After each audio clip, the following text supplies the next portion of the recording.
Salut à tous, bienvenue sur Buzz TV. Alors après 2 semaines d'absence, Nabil fait son retour sur les réseaux. Il explique les raisons. Je vous laisse avec la vidéo. Salam alaikum la team, j'espère que tout le monde va bien, que tout le monde a passé une bonne journée. Pour commencer, je voulais vous remercier, mille merci pour tous vos messages hier de soutien et l'amour que vous véhiculez à travers vos messages. On a passé la nuit à les lire avec ma femme et ça nous a fait beaucoup de bien. Donc pour faire bref, la famille, si j'ai pas trop été présent sur les réseaux sociaux ces derniers temps, c'est pas parce que Voldemort a obtenu une ordonnance du juge comme elle l'a affirmé. D'ailleurs, ça fait plus de 15 jours, donc je pense que l'Instagram aurait sauté. D'ailleurs, 15 jours que je snap et qu'il n'a pas sauté non plus. Ça fait 15 jours, donc je pense que j'aurais été informé puisque je suis le principal concerné. C'est quand même une ordonnance du juge. Et j'ai pas reçu de mail, j'ai pas reçu de courrier, j'ai pas reçu d'appel. Mon mail et mon numéro de téléphone. Quand j'ai eu des problèmes avec Nabila, son avocate m'avait appelé. J'ai reçu plusieurs fois des mises en demeure de la part de Voldemort et là rien du tout. Donc une décision du juge, je pense que j'aurais été au courant. Après, on va pas vendre la peau de l'ours avant de l'avoir tué, puisque ça peut arriver dans les jours qui viennent. Si ça se trouve, je parle trop vite et mon Instagram va sauter dans les jours qui viennent. En tous les cas, si là vous n'arriviez plus à... Ça a coupé, pardon, je vous disais que si vous n'arriviez plus à me trouver sur Instagram et si je postais plus sur Snapchat, c'était volontaire, c'était ma décision, c'est moi qui ai désactivé mon Instagram. J'avais besoin de me retrouver avec ma femme, de me ressourcer auprès de ma famille. On a été très éprouvés ces derniers temps. Et je crois même que c'est de loin la pire épreuve que Dieu ait mis sur ma route.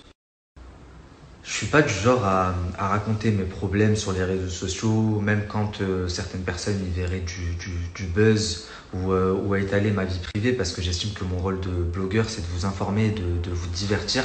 Mes problèmes personnels ou familiaux, ils n'ont rien à faire sur les réseaux sociaux, mais quand je vois la bonté et la gentillesse dans vos messages, l'inquiétude, il y a énormément de personnes qui ont contacté ma mère, qui ont contacté mes sœurs pour savoir ce qui se passait, contacter des blogueurs avec qui, ou des influenceurs avec qui je suis proche, des collaborateurs. Et tout ça fait que je me sens un peu obligé de vous expliquer.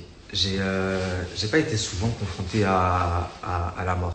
J'ai grandi avec mes 2 parents, mes 2 grands-parents. J'ai pas eu d'amis proches qui sont décédés.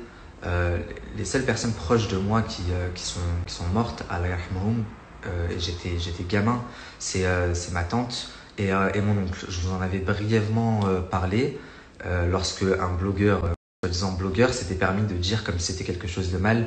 Oui, la mère de Nabil, elle a adopté des enfants. Je vous avais expliqué que c'était vrai, mais que c'était mes cousins et qu'ils avaient perdu leurs parents très jeunes. Et du coup, ma mère et mon père les avaient recueillis. Du coup, on a été comme des frères et sœurs. C'est vraiment les seules personnes que j'ai perdues dans ma vie. Donc, et encore une fois, j'étais jeune. Ça fait 10 fois que je refais cette partie de la vidéo. Du coup, je vous disais, en fait, pendant le mois de septembre, on a été vraiment très éprouvés. J'ai perdu ma grand-mère du côté de mon père. C'était une dame âgée, Allah yarhamha.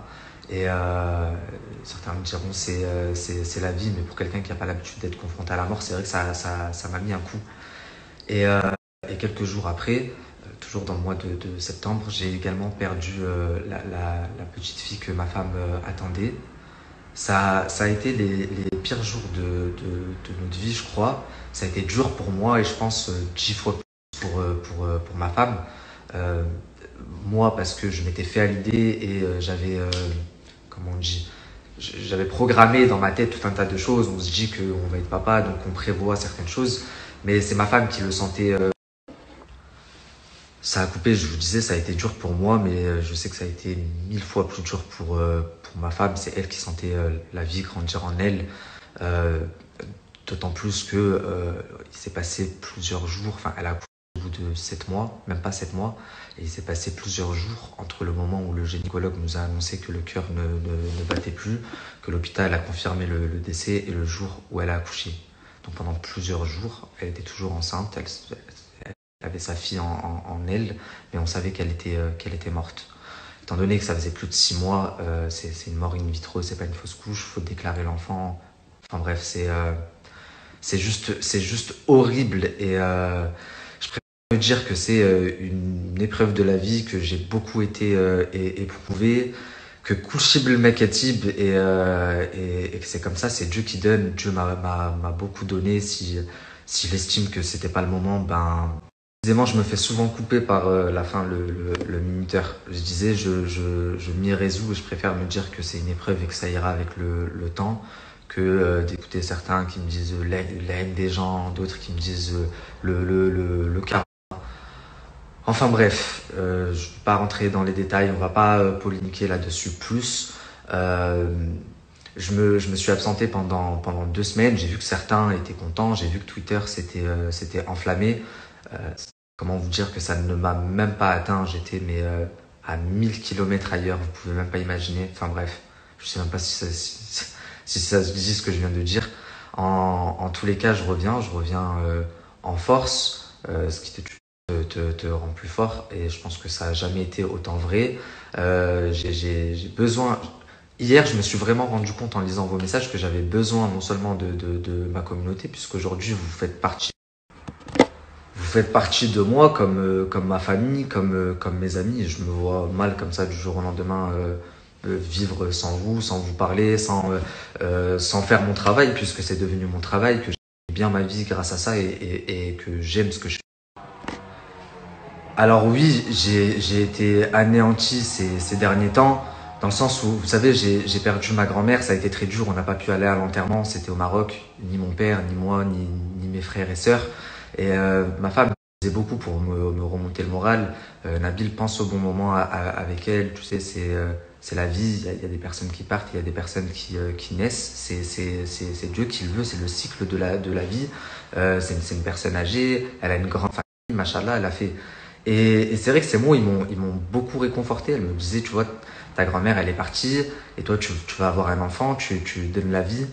Mais alors, quand on a appris quelques jours après que ma femme avait perdu également la petite fille qu'elle attendait, imaginez à quel point on a été anéanti, abattu.